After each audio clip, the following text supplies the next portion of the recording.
Well, there's a relatively new industry that could see big job growth over the coming years, and that is drones. And when it does get going big time, it will need a lot of manpower to build and run and design those unmanned vehicles.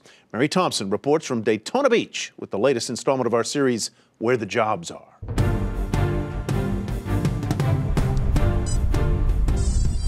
For 20-year-old Marco Schoner, flying drones isn't a hobby, it's part of his education. I've loved robotics since I was 5 years old, so all through my life, I've decided I want to do this. Schoner is a senior at Embry-Riddle Aeronautical University in Daytona Beach, Florida, one of a small but growing number of colleges offering bachelor degrees in unmanned aerial systems or drones.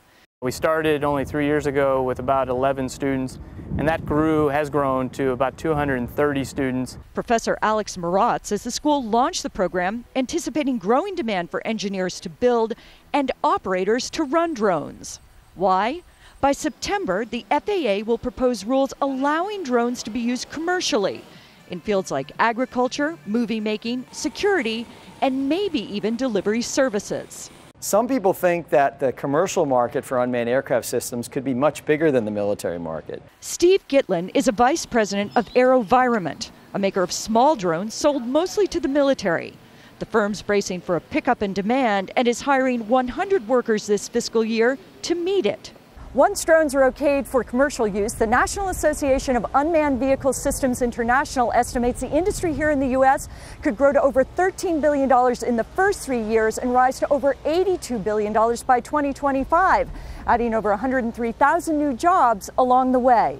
Salaries are usually tied to the difficulty and the qualification level of the individual, but anywhere from $50,000 stateside, and if they're willing to take an overseas engagement, can be as high as $100,000, $125,000. That's good news for Embry-Riddle senior Jessica Brown, who abandoned plans to be a pilot to concentrate on unmanned aerial vehicles or UAVs. If I can do anything with UAVs, I would love to do it, whether that's being the actual pilot or just sensor operating, working the cameras and stuff like that. Stuff that's no longer part of science fiction, but an industry with strong growth potential in the real world. In Daytona Beach, Florida, I'm Mary Thompson for Nightly Business Report.